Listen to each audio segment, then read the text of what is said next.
My fiancé handed my first-class seat to her ex and said to me, "I need a real man if anything goes wrong." What if the person you loved, the one you were planning a future with, pulled off a betrayal so audacious, so shockingly disrespectful, it would make your jaw hit the floor? My fiancée didn't just give my first-class ticket for our dream trip to her ex-boyfriend. She looked me dead in the eye and told me I wasn't man enough to go. Oh, but she had no idea the storm she was about to unleash. So, let's rewind a bit. My ex-fiancée, Alora, 28, I'm 29, we met at a concert back in 2019. Back then, she was sharp-driven, had her own marketing job, her own place. We split everything, truly 50-50ths. Dinners, movies, weekend getaways. It felt balanced. Normal even. Then COVID hit. Her company folded, and she moved in with me, temporarily, to save money while job hunting. The job hunt slowed. The rejections piled up. Soon, job hunting morphed into this whole finding myself phase. I didn't fight it. I told her to breathe, that I'd cover things for a bit. That bit turned into 4 years. The financial balance, the emotional balance, it never returned. And the Tokyo trip? Oh, that wasn't some random vacation. That was my thing. The one thing I dreamed about forever. Alora had already done Europe twice with her friends, no drama there. She'd even done a wellness trip to Sedona on my card. I swallowed it, I paid for it. But Japan? That was sacred. I'd been obsessed since high school, tried learning Japanese on and off for years. I had notes, pages of them, food spots, shrines, train routes, all that glorious nerd stuff. I meticulously planned every single detail myself. Only then, once she realized I was serious, did it become our trip. She got excited, started making Pinterest boards, wanted the fancy ryokan in Kyoto, the whole 9 yards. Cool, I thought. That was the deal. So, when she treated my first-class seat like a spare folding chair at a backyard barbecue, that wasn't just disrespect. That was her screaming at me, loud and clear, exactly what she thought I was worth in my own life. A month before all this, she'd mentioned her brother Jared was going through something, girlfriend troubles. I'd nodded along, didn't think much of it. Her family's naming system was always a mess anyway. Everyone had a government name and what we call them name. Honestly, it made my head spin trying to keep track. Then it hit. I was sitting in a conference room pretending to work, actually staring at my phone under the table. The airline app notification glowed. Itinerary modified. Passenger removed. Matt. Passenger added. Jared. My heart skipped a beat. I pulled up the full confirmation. Stared at it. Something felt profoundly off, but I couldn't quite place it. Maybe her dad's side, maybe a second marriage she'd mentioned. I made a mental note to ask her later. But then it really sank in. She changed my ticket. My first-class ticket that I'd paid for on our anniversary trip to Tokyo that we'd been planning since last spring. The trip where I'd spent weeks researching izakayas, booking that ryokan in Kyoto, where I'd prepaid the rail passes and bought tickets to that digital art museum she wouldn't shut up about. She changed my name to his, like I was some variable in a spreadsheet she could just overwrite. I drove home in absolute silence. Didn't call her. Didn't text. Just drove, hands clenched tight on the wheel, my mind racing, trying to comprehend what kind of mental gymnastics justified this level of blatant disrespect. I found her in our bedroom, cool as a cucumber. Packing her suitcase like this was completely normal. Designer blouses, folded neat and precise. The ones I'd bought her for Christmas because she needed professional clothes for interviews she never actually went to. She was humming. Humming, for God's sake. You changed my ticket, I said, my voice eerily level. She looked up, and what I saw wasn't guilt. It was that look. The one she used when she'd already decided something, and my opinion was just a formality she had to tolerate. Jared needs this more than you do right now. She went back to packing. His girlfriend just left him. He's been crashing on couches for 3 weeks. He's seriously depressed, Matt. Like clinical. This trip could save him. She zipped the suitcase with that sharp, final sound that made my jaw clench. You're stable. You're fine. You'll get other chances. I swallowed the bitter taste. And I don't deserve a vacation? She didn't even flinch. You'll survive disappointment. Jared can't handle it right now. Then she hit me with a kicker. This is what partnerships look like. Supporting each other's families. I thought after 6 years you'd understand that. Family, right? Her brother Jared, who I'd met exactly twice in 6 years. Once at her mom's birthday, where he borrowed $40 and ghosted me on the payback. Once at a barbecue, where he spent 3 hours on his phone ignoring everyone. Something was seriously wrong. But here's the funny thing about Jared. He didn't look like Alora. Different bone structure, different mannerisms. And that whole naming thing was still bugging me. Why does your brother go by a different name with his friends? I asked, my voice calm, almost too calm. She barely looked up. Because that's what they call him. He goes by Jared with family. His friends call him Evan. It's his middle name. Stop making it weird, Matt. The way she said it, like I was the problem for asking a basic question about her own family, that was the final straw. I took a long, shaky breath and did the math in my head. 2 first-class tickets, 10 days in a fancy hotel, rail passes, reservations, all paid for by me. My year-end bonus. Money I'd saved for months specifically for this. So, you're taking your brother on our anniversary trip, I said, slowly, deliberately. She checked her reflection, adjusting her hair. Our anniversary can wait. This is bigger than us. Jared needs to see that family shows up, that we don't abandon people when things get hard.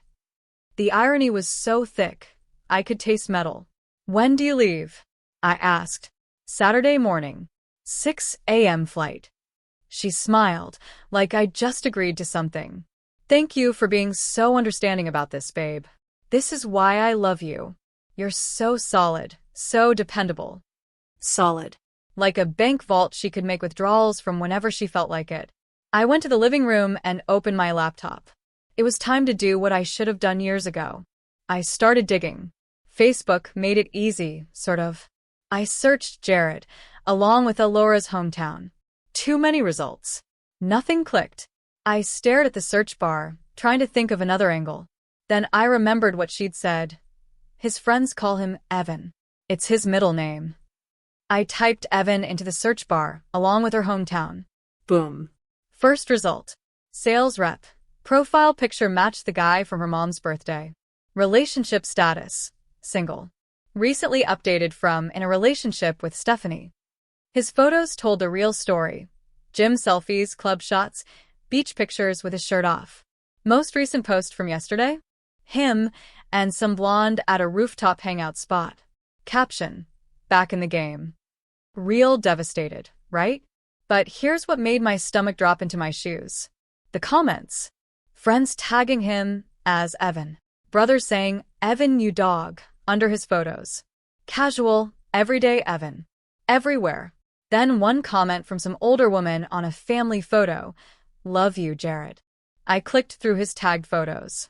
Found what I needed in an album titled Summer 2019. There she was, Alora, younger, different hair, draped all over him at some beach party, his arm around her waist, her lips on his cheek. Caption. Evan Redheart. Not siblings. Boyfriend and girlfriend. I kept clicking. Concert photos. Dinner dates. A weekend trip to Cabo. Her wearing his jersey at a basketball game. Friends calling him Evan in every single comment. Their whole relationship, documented in high-definition proof, under a name she'd conveniently failed to mention. The timeline matched perfectly. They dated for about 2 years, right before I met her. She'd always been vague about her ex, said he was toxic. Said they didn't talk anymore. Said I never had to worry. Except now he was her brother. Now he was family. Now he went by his first name instead of his middle name. Now he needed my anniversary trip more than I did. I sat there, staring at the proof that my girlfriend of 6 years had been lying to my face. That she'd taken her ex-boyfriend, slapped his legal name on him, called him her brother, and expected me to just accept it. She didn't invent a new person. She just renamed an old one. I felt something click inside me. Not anger, not exactly. Something colder. More calculated. I opened new tabs: airline website, hotel booking, credit card statements. I started building a very specific plan. Alora came out around 11, wearing pajamas. She found me still on the couch. "You coming to bed in a bit?" I didn't look up. "Just handling some trip details." She kissed my head. "Don't stay up too late. I need to be up early Saturday." "Yeah," I said. "Saturday's going to be interesting." I called Lauren the next morning for my car. I needed to confirm something before I pulled the trigger on any of this. Lauren had been my friend since college. We'd kept in touch, grabbed lunch occasionally. She knew Alora through me, eventually became friends with her separately. She always told me I was too good for her, but she said it jokingly enough that I never took it seriously. Now, I wished I had. She answered on the second ring. "Matt, what's up?" "Quick question. How well do you know Jared?"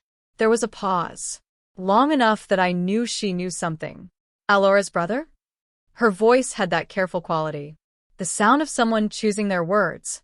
"That's what she calls him. But I found photos from 2019 where they're definitely not acting like family. And his friends call him Evan. So I'm gonna ask again. How well do you know Jared?" She let out a breath. "Dang. Okay. You found out." "Found out what?" "That they dated for like 2.5 years. Broke up right before you met her. It was messy. He cheated on her with some CrossFit instructor. Alora was destroyed for months." My blood ran cold. "So, why is she calling him her brother now, Lauren?" Silence. "Then, because they've been talking again for about 6 months. She didn't want you to know because she knew it would look bad." "Yeah, he's Jared legally. Everyone calls him Evan. Aura used that to keep you from connecting the dots. Said you'd never met her family anyway, so you wouldn't question it." The sheer audacity. The nuance of her taking him to Tokyo on our anniversary trip. Lauren sounded tired. "I told her it was insane, that you'd never go for it. So she came up with the brother story and the name switch. Brilliant, honestly. Sick but brilliant." My hand tightened on the phone. "And you went along with it?" "No." I told her she was being manipulative and cruel, and it would blow up in her face. She said I was being dramatic, that you were too chill to make it a big deal. Too chill to have self-respect, apparently. "So, what are you gonna do?" Lauren asked. "I'm thinking about that random question. Is your passport current?" "Yeah." "Why?" "Because I have 2 first-class tickets to Tokyo, a 10-day hotel booking, prepaid rail passes, and Saturday morning. I'm canceling Alora's ticket and putting your name on it instead." "You in?" The silence was different this time. Heavier. "You're serious?" "Dead serious. She chose him over me. So, I'm choosing myself. And I'm choosing to bring someone who actually deserves this trip. Matt, if we do this, she'll never forgive me." "Good. Because I'm done being friends with people who think using me is acceptable." I heard her breathe out slowly. "What time?" "Saturday. Flights at 6 a.m. Meet me at the airport at 4. "I'm in." I hung up and sat there for a minute, a calm, chilling resolve settling over me. Then I started phase 2. Called the airline, explained there had been a mistake with the booking. That I needed to change the name on my ticket back from Jared to Matt and remove Alora from the reservation entirely, replacing her with Lauren. The customer service rep made it happen in about 10 minutes. Sent me the updated confirmation. Then I went home and started packing. Not my stuff. Hers. Every piece of clothing, every pair of shoes, every makeup item and hair product, every piece of jewelry I'd bought her over 6 years. All of it went into boxes and bags. I worked efficiently, almost surgically, like I was clearing out an estate. Alora was at her mom's place, helping with some garden project. I had the whole afternoon free. Perfect timing. The engagement ring sat in my sock drawer. White gold band, 1-carat diamond. Cost me 3 months' salary 2 years ago. I'd been planning to propose on this trip. Had the whole thing mapped out. Sunrise at Fushimi Inari Shrine in Kyoto, down on one knee with Mount Fuji in the background. I pocketed the ring. That was mine. My money. My future I'd been investing in. By the time I finished packing her stuff, my car was loaded. 12 boxes and 8 bags. Everything she owned that wasn't furniture. I drove to Jared's place, found the address on his Facebook profile.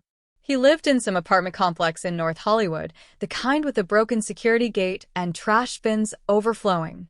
His unit was on the second floor, door slightly warped, peeling paint. I knocked. Waited. No answer. Knocked again. Still nothing. Perfect. I left everything right there, outside his door. All 12 boxes, all 8 bags, stacked neat and organized in front of his dusty welcome mat. I took a photo, wide angle, got his apartment number in the frame. Proof of delivery. Then I drove home and finished packing my own stuff. Found a storage unit that offered same-day rental. Moved everything I owned into a 10 by 10 space. My bed, my dresser, all my clothes, my gaming setup, everything. I left the apartment with just the furniture I'd bought, but didn't want. The couch she'd picked out. The TV I never watched.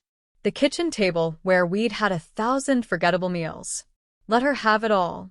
I didn't want any of it. Every piece was just a reminder of 6 years I'd wasted. By Friday night, the apartment looked like a staged showing, clean, impersonal, utterly empty of anything that mattered to me. I slept on the couch, didn't tell her I'd be there. She was still at her mom's, probably packing her own stuff for tomorrow's trip. My phone stayed silent. She hadn't noticed anything yet. Saturday morning was going to be educational for everyone involved. Met Lauren at LAX at 4 a.m. Saturday. She showed up looking nervous but determined, bags packed like she was ready for anything. "You really did it," she whispered wide-eyed. "You really canceled her ticket, moved all her stuff out of my apartment, put it at Jared's place, and took back my ring." I showed her the photo on my phone, the boxes stacked outside his door. Her eyes went wide. Holy cow, Matt. She chose him, so he can have all of her. We checked in together. The ticket agent looked at our confirmation, smiled, and processed us through. First-class seats 2A and 2B, the ones right behind the cockpit with the most legroom and privacy. "This is insane," Lauren said as we walked toward security. "This is what self-respect looks like," I told her. Security was smooth. TSA waved us through. We headed to the first-class lounge, sat in comfortable chairs with orange juice and fresh fruit while we waited for boarding. Lauren kept checking her phone. "When do you think she'll notice?" "Probably when she tries to check in and her name's not in the system." "That's cold. That's fair." My phone buzzed at 4:45. I let it ring. It buzzed again. Again. Then the text started. "Matt, where are you?" "I'm at the airport. My ticket isn't working. Call me right now." "This isn't funny. Matt." I showed Lauren. She read them, a strange mix of disbelief and morbid fascination on her face. "Are you going to answer?" "Eventually. After we're through the gate." We boarded at 5:30. The flight attendant greeted us by name, offered sparkling water before we even sat down. The seats were incredible.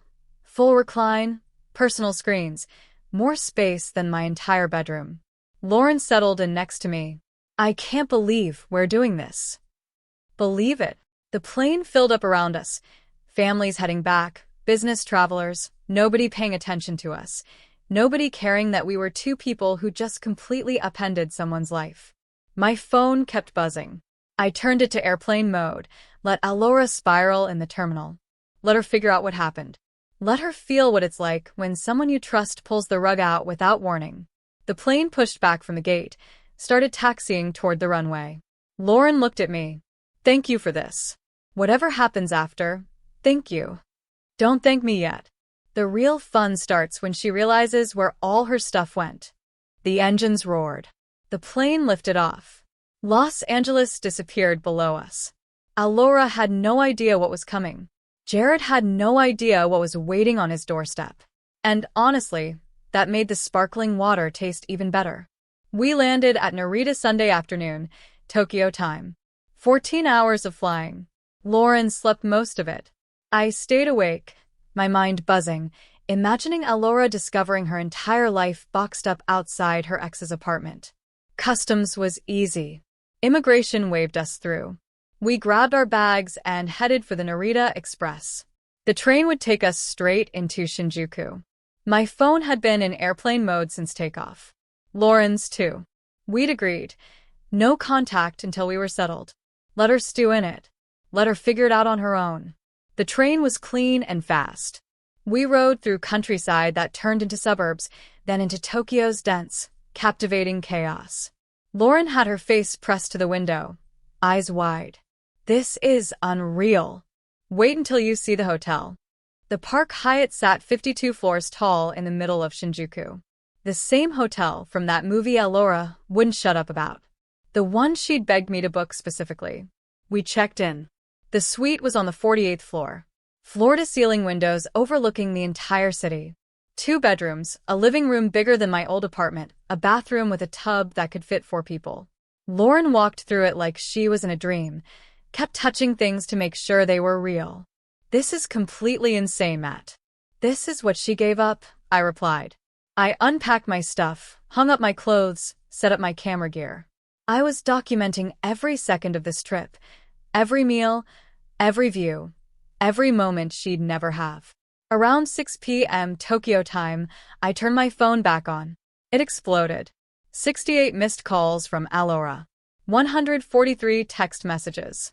21 voicemails. All from the last 12 hours. The texts were a masterpiece. They started confused, turned panicked, and ended absolutely unhinged. What happened to my ticket? They're saying I'm not on the flight. Matt, answer your phone. Where are my clothes? Where is all my stuff? I went to Jared's and everything is just sitting outside his door. What did you do? What did you do? You can't do this. This is illegal. I'm calling the police. Answer me. The voicemails were even better. Her voice getting more desperate with each one. The last one was her crying, full-blown sobbing, saying she couldn't believe I'd do this, that she was scared and alone, and all her stuff was getting stolen outside Jared's apartment. I didn't respond. Instead, I handed Lauren her phone. Time to turn yours on. She powered it up. It went nuclear immediately. Laura had called her 42 times, left voicemails, sent walls of text, all begging Lauren to tell her where I was, if I was okay, what was happening. Lauren scrolled through them, her hands shaking slightly. She's losing it. Good. She earned it. I opened Instagram. Created a post. Photo of the Tokyo skyline from our window. Caption. Sometimes the universe forces you to level up. Thanks for the push. I tagged Lauren. Tagged the Park Hyatt. Location. Shinjuku, Tokyo. Hit share. Waited. It took 3 minutes for my phone to ring. Laura. I declined. She called again. Declined. Again. Declined. Then Lauren's phone rang. Answer it, I said. Speaker. Lauren's hand shook as she answered. Hello. What the heck is going on? Laura's voice came through like a scream. Why are you in Tokyo? Why is Matt in Tokyo? Where is all my stuff? Lauren looked at me. I nodded. We're on vacation, Lauren said, her voice surprisingly steady. Matt invited me. We're having a great time, actually. Silence. Complete, shocked silence. Then, you're lying. Check Instagram. More silence. I could hear Laura's breathing, fast and shallow. This is a joke. This is sick. It's not a joke, Laura. I'm sitting in the Park Hyatt right now. The suite you were supposed to stay in. The one Matt paid for your anniversary trip. The one you gave away to your ex-boyfriend while telling Matt he was your brother. The explosion was immediate. How dare you? How dare both of you? You come home right now. We are going to have a serious conversation about boundaries. Funny you mention boundaries. I cut in, since you clearly don't understand them. Matt. Her voice shifted, became pleading. Baby, please. This is crazy. Come home. We can fix this. There's nothing to fix. You made your choice. You chose Jared. You lied about who he was. You gave away our trip without asking. So I made my choice too. This isn't you. You're not vindictive like this. You're right. I'm not usually. But 6 years of being taken for granted changes a person. Where is my stuff? Where did you put all my clothes? Outside Jared's apartment. Like you said, he's family now. He can handle it. She made a sound somewhere between a sob and a scream. You can't do this. You can't just move all my stuff. That's illegal. Actually, it's not. Everything in that apartment was mine. Paid for by me. You're welcome to come get your stuff anytime. Just ask your brother for the key. I hung up. Lauren stared at her phone. It was already ringing again. Alora. She declined. Well, she said, I guess that's that. That's just the beginning. Come on, we have dinner reservations. Kaiseki Place in Roppongi. Supposed to be incredible. We're seriously going to dinner right now. We're seriously going to enjoy this entire trip. That's the whole point. We went to dinner. 14 courses, each plate a work of art. Lauren photographed everything, posted it all to Instagram, tagged me in every shot, made sure the world could see exactly what Alora had lost. My phone kept buzzing. Alora. Jared now too, even Alora's mom. I ignored all of it, turned off notifications, and focused on the food. By midnight, we were back at the hotel. Lauren collapsed on the couch, looking exhausted, but alive. That was the best meal of my life. Just wait. Tomorrow, we're doing the fish market at 5 a.m. You're insane. Maybe. But we're in Tokyo, and we're not wasting a second. She fell asleep on the couch. I covered her with a blanket, went to my room, checked my phone one last time. 179 missed calls. I turned it off completely and slept better than I had in years. Monday, we hit Tsukiji at dawn. Tuna auction, then sushi so fresh it felt illegal. Lauren documented everything. Photos, stories, tags, locations. Zero chance anyone could pretend we weren't really in Japan. My phone stayed off. Hers didn't. She'd show me the highlights. Alora spiraling, Jared confused, the whole elaborate lie collapsing in real time. Alora showed up at Jared's Saturday night and found her stuff dumped outside his door. Some boxes already gone. The rest got dragged into his cramped one-bedroom while she moved onto his couch, like it was a plan. Her messages swung between begging and threats. Lawsuit talk, victim talk. Same old script. You good? I asked. Lauren stared at the screen. I feel bad, but I don't. Congrats. That's consequences. Tuesday, we took the bullet train to Kyoto. The ryokan was the full traditional setup, private onsen and all. Lauren teared up when she saw her room. This is too much, Matt. This is what she gave away. We did temples, arashiyama, long dinners, a tea ceremony. I felt 6 years of tension just evaporate. Lauren stopped checking her phone every 5 minutes. At Kinkakuji, the Golden Pavilion, she looked at me. I can't be her friend after this. Then don't. She posted a photo with no caption. Alora called. Lauren declined without hesitation. Friday, we went back to Tokyo and did the fun chaos. Harajuku, Shibuya, street food, Akihabara, karaoke until 3 a.m. Saturday night, on our suite's balcony, drinking Japanese tea, Tokyo lit up below us. I turned my phone on for flight details. A calm, calculated text from Alora. Let's talk like adults. Lauren read it. She's trying to make you the bad guy. Same as always. I deleted it and powered off again. Last day, we did Meiji Shrine at sunrise, shopping, a perfect one-item lunch, a rooftop bar in Roppongi with Tokyo Tower glowing. On the ride back, Lauren said, I'm dreading going home. That night, I slept like a free man. We landed at LAX Monday afternoon. Coming back from Tokyo is always brutal, time zones and jet lag, and the sudden drop from amazing back to normal. Lauren looked nervous going through customs, like she expected Alora to be waiting with a baseball bat. She wasn't there. Nobody was. We grabbed our bags and headed to parking. I'm scared to turn on my data, Lauren said. Don't be. Worst that happens is she yells through a screen. That's not the worst thing. Fair point. We got to my car. I'd left it in long term before we left. Threw our bags in the trunk. Lauren turned her data on. Her phone immediately seized up. Messages loading, calls populating, the whole thing having a meltdown. She scrolled for a few minutes, face blank, then looked at me. She called the cops on you. What? Filed a report. Said you stole her belongings, that you're holding them hostage, that she wants to press charges. I stared at her. You're kidding. I wish. She showed me the screenshot. Actual police report number, filed Thursday while we were in Kyoto. That's insane. That's when she can't control the narrative. She creates a new one. What did they say? They want you to call them. Give a statement. I called from the parking structure. Spent 20 minutes explaining to some detective that no, I didn't steal anything. Everything in that apartment was mine, paid for by me. I had receipts, credit card statements, proof of purchase for every single item. The detective sounded annoyed.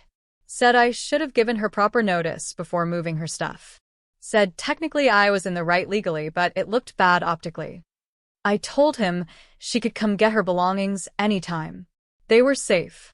Nothing was being held hostage, just sitting at her friend's place. He said he'd make a note in the file, close it out as a civil matter, and hung up, sounding done with the whole situation. That's handled, I said. What now? Now we face the music. I dropped Lauren off at her apartment first. She got out slowly, looked at me through the passenger window. This was the best week of my life. Mine, too. She grabbed her bags, stood there for a second. I blocked her number. Blocked her everywhere. I'm done. Good. I watched her walk into her building, waited until I saw her light turn on, then drove to my new apartment, a different part of town. A fresh start. Nobody from my old life knew the address, except Lauren. I parked in the garage and headed up, took the elevator to the 9th floor, walked down the hall with my bags. Then I saw her, sitting against my door, hair unbrushed, no makeup, sweatpants and a tank top, eyes red and swollen. Looked like she'd been crying for days. She looked up when she heard my footsteps, scrambled to her feet. Matt. How did you find my address? I followed Lauren from her place. Waited until she left this morning. Saw where she went. Smart. Creepy, but smart. You need to leave, Valora. Not until we talk. She stepped in front of my door. You don't get to just disappear. Not after 6 years. I'm not disappearing. I'm moving on. There's a difference. Her face went from desperate to angry in seconds. Moving on. You humiliated me. Left me stranded at the airport. Moved all my stuff out like I was garbage. You gave away our anniversary trip to your ex-boyfriend while lying to my face about who he was. It was one mistake, Matt. It wasn't one mistake, Elora. It was 6 years of mistakes I ignored. I tried to step around her. She blocked me. Planted herself between me and my door. You're not walking away from this conversation. Watch me. I moved her aside, gently. She grabbed my arm, dug her nails in hard, deep. Matt, please. Can we talk like adults? I looked at her hand on my arm, blood starting to well up under her fingernails. Let go. Not until you listen. I pulled my arm away. She held on tighter, dragged 4 deep scratches down my forearm as I yanked free. Jesus. She looked at her hand, at my blood on her nails. Something shifted in her face, like she realized she'd gone too far, but couldn't back down now. I'm sorry. I didn't mean, you need to leave. Now. We can fix this. She was crying now, full tears, mascara streaking. I'll never talk to Jared again. I'll cut him off. I'll get a job. Pay rent. Be better. It's too late for that. It's never too late. 6 years, Matt. 6 years. You're throwing that away over one trip? I looked at her. Really looked at the person I'd spent 6 years supporting. I'm not throwing anything away. You threw it away when you changed my ticket and expected me to be okay with it. That's not fair. It's completely fair. You lied about your ex. You gave away our anniversary trip. You made me feel guilty for wanting basic respect. I unlocked my door. She tried to push past me into the apartment. Please, Matt, just talk to me. 5 minutes. No. I blocked the doorway. This conversation is over. We're over. You need to accept that and leave. I'm not leaving until you understand how much you hurt me. How much I hurt you. She shoved me, both hands hard. I stumbled back into my doorframe. Yes, you. You left me at the airport. You took my best friend on my trip. You destroyed my life. I suggest you leave before this gets worse. Or what? You'll call the cops? Go ahead. Tell them how you abandoned me. How you threw all my stuff outside like trash. I'm asking you nicely. Leave. Make me. I pulled out my phone, started dialing. She slapped it out of my hand. It hit the hallway wall. Screen cracked. Don't you dare. That's when my neighbor's door opened. Older guy, retired cop. He'd introduced himself when I moved in. Everything okay out here? Alora spun around. Mind your business. I'm making it my business, Mississippi. I think you should leave. This is between me and my boyfriend. Ex-boyfriend, I said. And she's leaving. My neighbor pulled out his phone. I'm calling the police. You're trespassing and you just destroyed his property. Alora's face went white, then red. Then she lunged at him. Big mistake. He was 70, but he'd been doing this for 40 years. Sidestepped. Let her momentum carry her past. She hit the wall hard. Now you've really screwed up, he said calmly. 10 minutes later, 2 squad cars pulled up. My neighbor had kept her in the hallway, blocked her path every time she tried to leave. The officers took statements from all 3 of us. Photographed my arm. The scratches were deep, still bleeding. They photographed my cracked phone screen. My neighbor's testimony sealed it. She assaulted both of you, the lead officer said. That's battery, plus destruction of property. Alora was crying. Full performance mode. He abandoned me. He ruined my life. I just wanted to talk. By assaulting him and his neighbor? Ma'am, you're under arrest. They cuffed her right there in my hallway. Read her rights. She screamed the whole way down. Matt. Matt. Tell them. Tell them what you did. The officers walked her out. My neighbor watched them go, shook his head. You okay, son? Getting there. You need to file a restraining order tomorrow. This kind of crazy doesn't just stop. Yeah, I will. He clapped my shoulder, went back to his apartment. I stood there in my hallway, door still open, phone cracked, arm bleeding. Finally walked inside, closed the door, locked it, put the chain on. My phone buzzed. Text from Lauren. Please tell me you're okay. I'm fine. Alora just got arrested for assault. 3 dots appeared. Stopped. Appeared again. Holy cow, Matt. Yeah. You okay? Getting there. I set my phone down, looked around my new place. Empty. Quiet. Mine. For the first time in 6 years, everything was mine. 4 months later, I was in a completely different place. Literally and mentally. New apartment, fully furnished now. 1 bedroom, 9th floor, view of the hills. All my rules. All my peace. Work promoted me to senior logistics coordinator. Better pay, better hours. My boss said I seemed different lately. More focused, more confident. I'd figured something out. Being alone was better than being used. Lauren and I stayed friends, grabbed dinner monthly, texted occasionally. Nothing romantic, just 2 people who'd survived the same storm and respected each other for it. She'd blocked Alora completely. Said it was the healthiest decision she'd ever made. I hadn't heard from Alora since the arrest. She'd been charged with battery and destruction of property. Got a plea deal. Probation, community service, anger management classes. The restraining order I filed got approved without contest. Jared had apparently broken up with her a week after she moved into his place. I couldn't handle the drama. Last I heard, she was living with her mom, working retail, trying to rebuild. November hit, and I was settled into my routine. Work, gym, cooking real meals, reading, weekend trips. Living for myself. Then she showed up again. Saturday afternoon, coming back from the grocery store, arms full of bags. She was waiting on my building steps. Same spot where the cops cuffed her 4 months ago. Looking better than last time. Hair done. Makeup on. Clothes that actually fit. Matt. I stopped, adjusted the bags, didn't say anything. I know you don't want to see me, but I need to talk to you. 5 minutes, please. I looked at her, saw the effort, the planning, the outfit chosen to remind me of better times. You violated your restraining order just being here. I know. I don't care. I had to try. That's not my problem. I walked toward the door. She followed. I made mistakes. I know. I was selfish, manipulative. But I've been working on myself. Going to therapy. Becoming better. Good for you. I reached my door.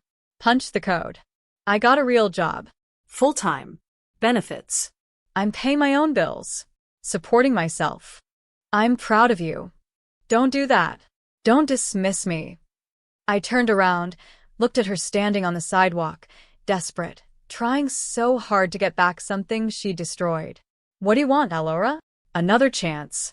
To prove I've changed. To show you I can be the partner you deserved. 6 years you had to be that partner. You chose not to. You chose to use me instead. That's not fair. It's completely fair. You gave away our anniversary trip. You lied about your ex. You expected me to just accept it. Well, I didn't. And I won't.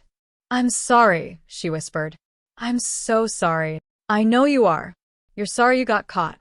Sorry you faced consequences. Sorry you had to grow up. That's not true.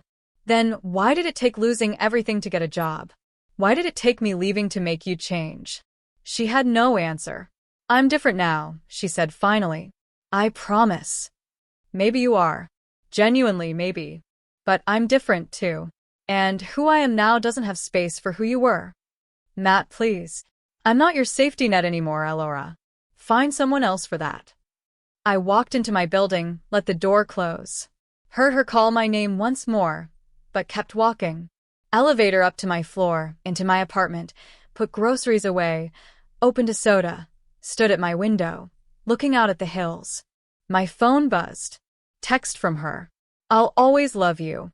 I hope someday you can forgive me. I stared at it for a long moment, then typed back.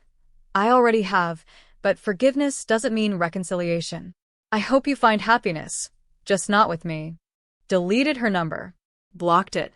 Blocked everything. Stood there in my apartment, my space, my life. The engagement ring was still in my sock drawer. I'd sell it eventually. Use the money for something better, something mine. For now, though, I just stood there, drinking my soda and watching the sunset over the hills. 6 years of my life given to someone who didn't value it. 4 months of my life spent learning to value myself. I knew which version I preferred, and I was never going back. So, guys, what do you think? Was I too harsh? Did she get what she deserved? Or would you have handled things differently? Let me know in the comments below. I'm really curious to hear your thoughts on this one.